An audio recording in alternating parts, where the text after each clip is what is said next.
Hello and welcome back to my channel. I am Christina. I am a government contractor. I won my first contract for $6 million dollars, and about 2 months later, I won my second for $5 million.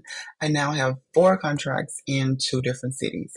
So I decided to create this tracker because I was all over the place trying to remember due dates, and I couldn't find the software that was simple and easy to use out there on the market. So it took me 6 months to work with the developer, and I created this tracker, and I'm so super proud of it. And it is trademarked, so but I want to share it with you. So I kind of pre-filled it out. So let me explain how it works and how it will change your business. So let's say we see a proposal that we want to bid on. So here you just enter your proposal date, the title of the solicitation, the link. I like to link all of my bids. Like for example, if I saw the bid on the city of Houston, I post the link here, so myself or my assistant can always go back to take a look at it. I um, enter in how they want me to submit the proposal. They will always tell you that in the solicitation. So they want this to be submitted via email. Proposal budget. Sometimes they give you a budget, sometimes they don't. So for the sake of this bid, they have an $800,000 budget. And then for the pre-bid conference date, not all agencies offer a pre-bid conference. However, this agency has their pre-bid on the 8th of May. So you make note of that. And then there's a question and answer period. Not all solicitations have that. So, but their questions are due May 11th. And the contract start date. So this is the date that they want the contract to start. This can change. So right now it says August 1st. Then I have a space for you to put in your contracting officer name. I need to know how to spell. Okay. And their email address, their phone number. You can add any other notes you want. So now let's talk about it. So we've had a chance to take a look at everything. Are we submitting a bid? Yes.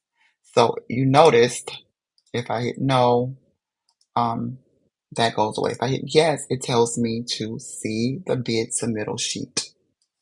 So at the bottom, we have the bid submittal sheet. So on the bid submittal sheet, you can see it brought over everything that we listed in our pre-bid interest. The proposal date, the link, the title. Um, Now this is important. Will you be using a subcontractor? I said yes for this solicitation. So we enter our subcontractor information. The government agency, is it state, local? I put Department of Defense. Okay, I know I said state of Texas, but Department of Defense. Okay, the pre-proposal conference date. We want to make sure it copied that date over for us. The questions, it copied that over. The expected award date was August 1st. However, this can change. Okay, so I left this blank. This does not auto-populate because the expected award date can change.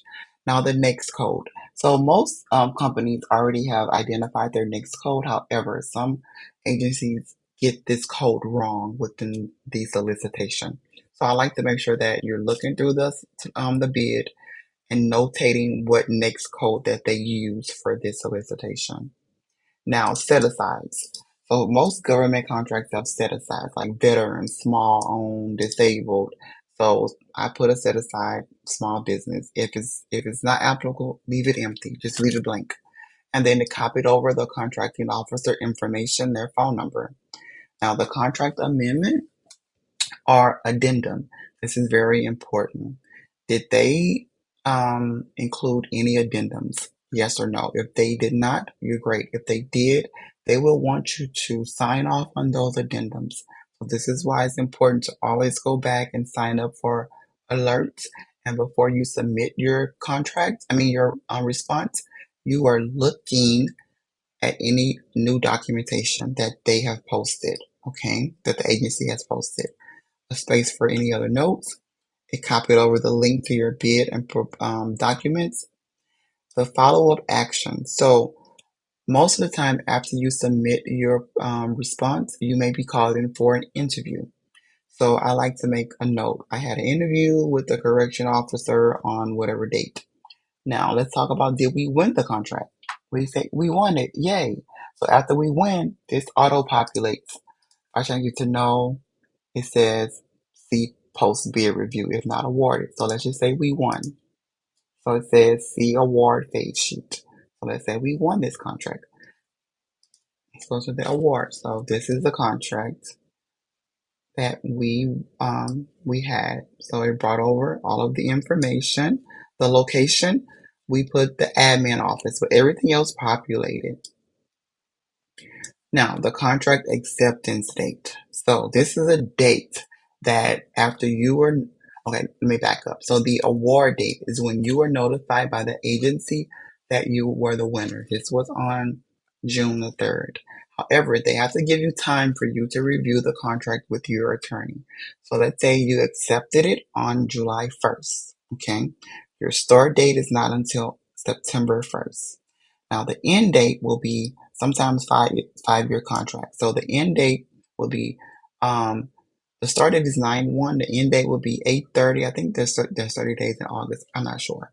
2029. Now the budget. Remember we said that the agency budgeted 800,000. However, you bid 750,000. So you want to make sure you add that in, and then the subcontractor information copied over. I have a space for your attorney and your CPA. Please have an attorney and a CPA put in their information. Now let's go back to this second contract. So this second one is for staffing. So the same thing that I have the link. They want you to submit your response via mail. The budget is 1.2 million. Pre-bid date is June 15th. They don't have a question due date. Contract start date is October 1st. It brought over your contracting officer name and their email address. Okay. Now let's say we want to bid. We're going to bid on this. So now if we would have said no, we're done. We don't need to do anything else. But let's say we said yes. So it tells us to go to the bid submittal sheet, which is right here at the bottom. So now we're there. So you can see it has populated everything here. The link to your documents, the title, the proposal due date. Will you be using a subcontractor? No. So we don't have to fill out anything else. This is with the state of Texas. The pre-proposal date has copied over. They didn't have a questions and clarification due date. Expected award date. I always leave this empty because it can change. So let's just say the expected award date is January 1st. The next code, we can put in something. Okay. Set aside, they didn't have one. It also auto-populated your contracting officer name and information and the phone number. Did they have any contract amendments or addendums? We're going to say no. Okay. Now, any other notes you want to put? We didn't add any links to our proposal documents because I didn't say on this one. Let me see, that I put the link. Okay, so now we're at your link to your bid document. So just attach the link. Like I said, I use Google Docs and I always copy my link and I paste it here. And then the next tab will be, any follow-up. Did you have any interviews? For this one, we didn't. Now let's say we didn't win this one. Oh, you win some and you lose some. Okay, no big deal. We didn't win. So now it says see post bid review if not awarded right here. Okay, so let's go to this tab. So it populated the title of the solicitation.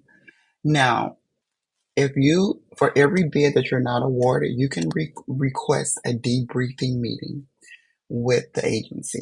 So let's say we requested one.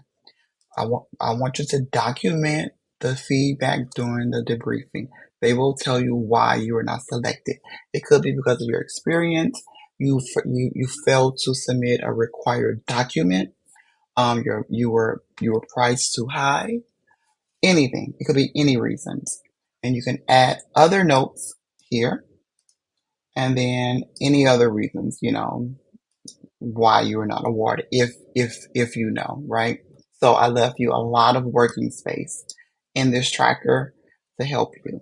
Okay. So if you're interested in this tracker to stay organized and to always go back and look at what you bid on contracts that you've won and lost. It helps with your past performance to remember who did you work with in case you want to reach out to them again, see if they have any other proposals coming up in their pipeline.